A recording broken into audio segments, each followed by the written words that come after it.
Bom, nós estamos de volta e todos nós inspirados pelas sábias palavras que nós vimos agora do industrial alemão Oskar Schindler, o espião e membro do partido nazi que salvou da morte 1.200 judeus durante o Holocausto, empregando-os nas suas fábricas de esmaltes, de munições.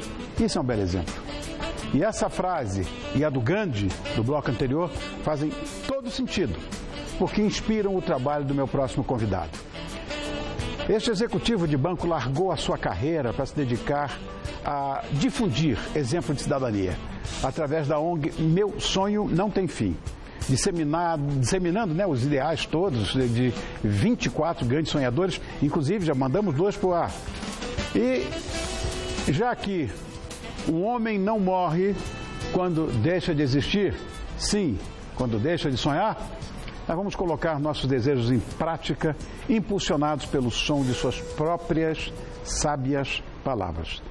Jamais subestime o poder de suas ações, que com um pequeno gesto você pode mudar a vida de uma pessoa, para melhor ou para pior. Pois a gentileza e o respeito no trato pessoal também significam caridade. Alex Cardoso de Mello, boa noite. Obrigado por ter vindo, querido. Muito obrigado. Você está bem? Meu prazer. Obrigado, querido. Está na sua casa. Obrigado. Aquela confusão que você viu sendo microfonado, não sei o que, dando euzinho para você de longe, é porque é assim mesmo, todo dia. Você está bem? Imagino. Eu estou bem, graças a Deus. E parabéns. Você? Agora contigo melhor ainda, Alex, porque tive que ler um pouco a sua história para não falar muita besteira aqui.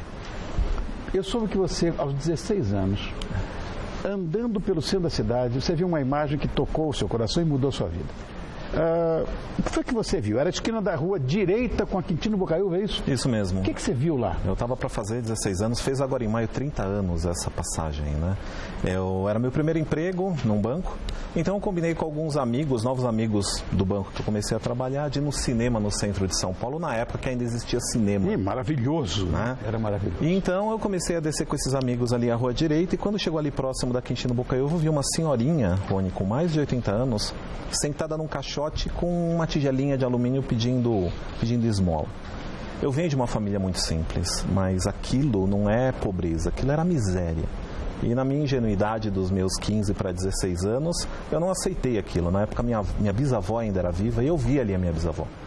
E além da dor de ver uma senhora naquela condição, era ver que ela era parte da paisagem. As pessoas passavam por ela... São invisíveis, eu não sei, Alex. Invisíveis, são seres invisíveis. É como se ela fosse uma vitrine... Nem uma vitrine, porque as vitrines as pessoas ainda param para prestar atenção. É como se fosse uma árvore, como se fosse um objeto inanimado. E aquilo, para mim, me chocou demais. Uma das únicas respostas que eu não tenho para esses 30 anos dessa minha caminhada é o porquê aquilo mexeu tanto comigo. Mas mexeu a ponto, eu brinco nas palestras, que é um dos projetos da ONG, que abriu as cachoeiras, né? Abriram-se as comportas. Então, a partir daquele momento, toda vez que eu via uma pessoa em vulnerabilidade social, eu chorava muito. E sabia que aquilo, chorando, não ia resolver o problema de ninguém. E eu comecei a poupar. Fiz uma poupança para que um dia eu pudesse fazer um projeto social. Olha, a gente vive hoje, Alex, num mundo tão complexo, tão imediatista, tão corporativista, tão egoísta, tão mau. E quando a gente vê uma coisa dessa... Eu só posso dizer uma coisa, nem tudo está perdido. Não, mas porque ainda existem seres humanos, né? Sim. Que muitas vezes eu até me envergonho da minha condição de animal gregário pertencente ao Homo sapiens. Meu Deus do céu. E como é que você se aproximou desse universo do assistencialismo? Que é complexo também, isso não é simples não. Na verdade, quando eu comecei a poupar esse dinheiro, eu sou uma pessoa muito controlada, então durante a minha carreira, tive uma boa carreira no mercado financeiro, e então eu poupei realmente, fiz uma boa poupança, mas tinha 15 anos, não sabia o que fazer. Né? Então eu fui tentar ser voluntário numa creche e num asilo. E eu brinco que eu fui o pior voluntário do mundo. Por quê? Na creche, de chegar ao ponto, Rony, das crianças virem me consolar e falar: tio, mas eu sou feliz. E eu falava para a Adriana, que era na época minha namorada, minha esposa, e eu falava para ela, mas que diacho de voluntário é esse que vai para consolar e é consolado? E aí eu tive o primeiro grande exemplo da minha vida, de que para fazer o bem existem muitos caminhos. E esse caminho não era o meu. né? E paralelamente a isso eu continuava trabalhando no banco e eu resolvi criar um folheto, que na época eu mimeografava, para você ver como isso faz tempo, né? E eu comecei a mimeografar e às sextas-feiras eu mandava para as pessoas da área que eu trabalhava no banco um folheto chamado Hoje é Sexta-feira. E eu colocava umas 2, 3 piadinhas e sempre terminava com uma reflexão, com forte apelo moral. E de repente outras pessoas, por que eu não recebo hoje é sexta-feira? Por que eu não recebo? Era um banco pequeno com 300 funcionários. Em menos de um mês, as 300 pessoas queriam receber.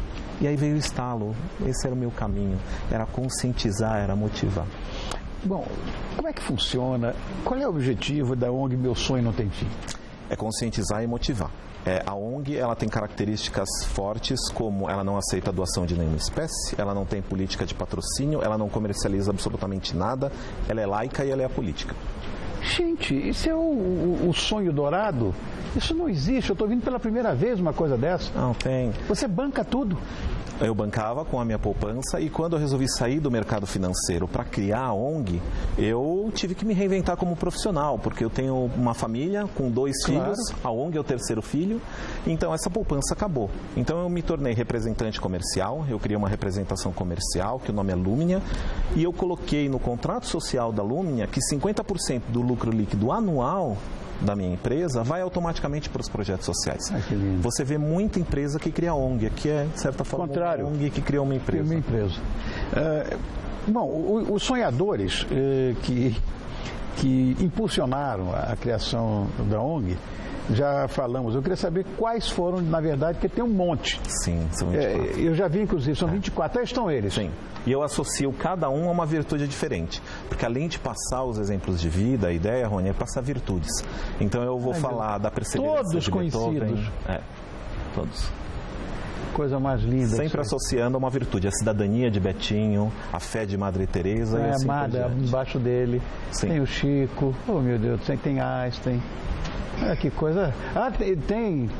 Tem além da Martin Luther King, olha o que está fazendo o tio Manuel ali, tio Manuel de Nóbrega. Sim, eu ia até comentar dele, ele é seu conterrâneo, não é?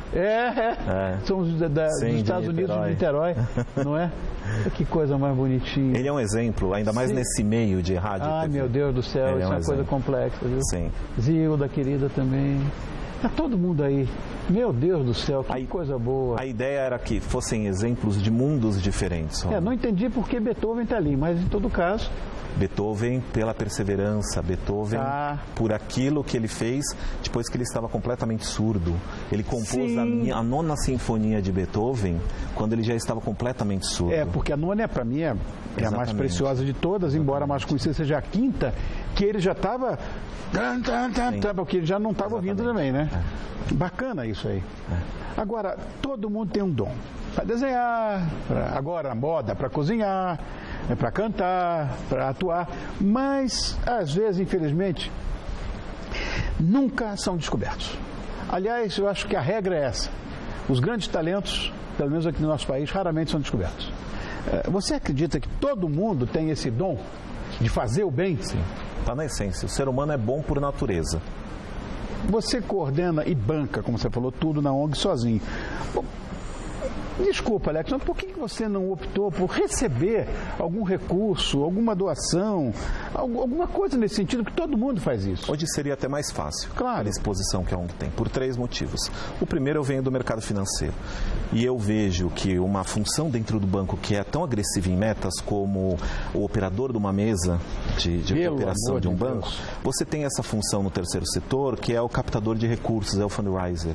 E quando vai chegando o final do ano, muitas vezes aquelas ONGs necessitam daquilo para sobreviver, então ela começa a ver a ONG do lado por uma necessidade como uma concorrente. Eu jamais vou ver uma organização que luta pelo bem como a minha, como uma concorrente. Esse é o primeiro ponto. O segundo ponto é que eu não... Se eu criei, Rony, uma forma de ser independente, por que eu vou concorrer, por que eu vou buscar recurso que eu possa estar tirando de uma ACD, de um GRAAC, de um Amigos do Bem que você conhece, que está num momento tão difícil, precisando tanto de ajuda? Se eu criei esse caminho, e o principal deles, o terceiro, que eu falo muito nas minhas palestras, é assim: não espere ser rico, não espere ganhar na Mega Sena para fazer o bem. Esse trabalho começou, a ONG tem 19 anos, eu caminho nisso há 30 anos, eu comecei cedo. Dê o primeiro passo. né? Então é assim, hoje seria muito fácil para mim, graças a Deus eu tenho acesso a grandes empresários, alguns dos homens mais ricos desse país, e quando eu consigo chegar até ele, ele vira para mim e fala: Alex, o que você precisa? E eu posso pegar as ferramentas da ONG, contar a minha história, empurrar para ele e falar: eu só preciso que você passe esses exemplos de vida adiante. Eu não preciso do seu dinheiro, eu não preciso do seu patrocínio. Coisa linda. Eu acho que, Rony, é isso. Então, existem ONGs que precisam muito mais. Então, por que eu vou disputar um dinheiro que não é meu por direito? A partir do momento que eu descobri uma forma de sustentar o meu trabalho, de uma forma individual. Você é muito especial, né? Meu Deus do céu. Especial são eles que você mostrou. Eu sou só um porta-voz, eu não tenho nada de especial. Você é o 25º. Não. O meu filho fala isso, que quando eu morrer ele vai me colocar como 25º. Não precisa morrer. Não. Eu queria, para finalizar, Alex, que você deixasse uma mensagem para quem está em casa e gostaria de fazer o bem, aquele que a gente nem conhece, porque diariamente a gente se depara com cenas horrorosas de violência, de injustiça, de indiferença, sim, de intolerância. Ontem mesmo aquela história lá do aeroporto de Istambul, enfim. E eu queria que você deixasse, de fato, uma mensagem como sonhador, um dos sonhadores que você é, o 25º, uma coisa de paz, de esperança, de otimismo para o ser humano. Eu vou deixar uma frase e uma pequena reflexão, que a ONG trabalha muito com isso, né? As pessoas que tiverem acesso ao material, porque tudo que a ONG faz fisicamente, ela também cria digital para as pessoas baixarem. Tudo na ONG é gratuito. Tudo, absolutamente tudo. Vamos repetir, chama-se Um Sonho que Não Tem Fim. Que Não Tem Fim é o nome do último livro. Tá. Exatamente isso. As pessoas podem baixar esses livros, mas você... Tem outro. Isso. Tem um pequenino sonhador aqui. Que é introduzir para o universo infanto-juvenil a história dos grandes sonhadores. Eu acho que é um pouco isso. E deixa então para terminar, primeiro uma frase do seu conterrâneo. Vamos falar de amor e vamos falar de esperança. De amor, eu deixo a frase de Manuel de Nóbrega. Uma frase dele que eu adoro e que ele sempre dizia, que o tempo que você for gastar para falar mal de alguém, use esse tempo para falar bem de quem merece. Esse foi o ensinamento dele. Tio Manel, essa mandou bem, hein? Ele sempre mandava bem. E eu queria te deixar uma história. Você falou de Oscar Schindler, e a gente vive num momento de descrença muito grande, que você mesmo abriu a reportagem falando disso. E você falou de Oscar Schindler, falou da época do nazismo, da Segunda Grande Guerra. Então eu vou te contar uma parábola que está no segundo livro da ONG, que diz que existia um casal de alemães, já de meia idade, eles tinham por volta de 60 anos. E ele era um senhor que tinha a origem judia e ela a origem católica. E quando veio o nazismo foi introduzido na Alemanha, ele foi mandado para um campo de concentração, que na época era um campo de trabalhos forçados. Era o começo de todo o processo. E ele foi mandado para lá por ser judeu e ela ficou. E eles eram plantadores de tomates, eles tinham uma pequena chácara. No começo do nazismo, as pessoas ainda podiam se corresponder com quem estava preso.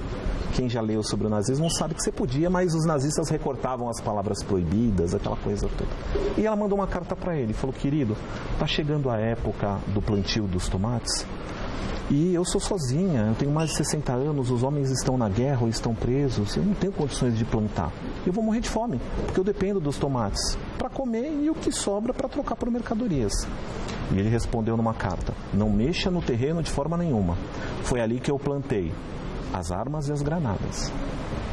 Obviamente que, mandando essa carta, 2 dias depois, 2 caminhões da SS, a polícia nazista, encostaram naquele terreno, não falaram uma única palavra, reviraram tudo aquilo e foram embora da mesma forma que chegaram. Não falaram absolutamente uma palavra. Ela, dentro de casa, ficou atônita e sem saber o que fazer. E mandou uma carta para ele: querido, eu não sei o que aconteceu, vieram aqui 2 caminhões repletos de soldados nazistas, reviraram a terra durante 2 dias, não falaram uma única palavra e foram embora. E ele respondeu numa outra carta: você precisava que alguém cuidasse da terra para você? A terra está cuidada, agora é só plantar sementes de tomate. E muitas vezes nós achamos que nós não temos solução para os nossos problemas. Aí está, tirar proveito da adversidade é um dever. Alex, obrigado, querido, por ter vindo. Adorei você. Parabéns pelo seu trabalho. Obrigado. E volte quando você quiser. Obrigado. É um prazer. Obrigado, querido. Obrigado. Ah, que coisa boa. Sabe que essas histórias, não de voluntariado, é muito maior, né? Essa história do Alex. Realmente, eu vou dizer, é um tapa na cara da sociedade, sabia? Isso é um exemplo de um sonho a ser vivido. Adorei, adorei. Obrigado, querido. Olha, volto no próximo bloco, diretamente do nosso palco, e continuo deixando inspirações para você dar poder às suas boas ações. Fecho o bloco e abro com frase desses 24, não todos, mas alguns que o Alex nos trouxe.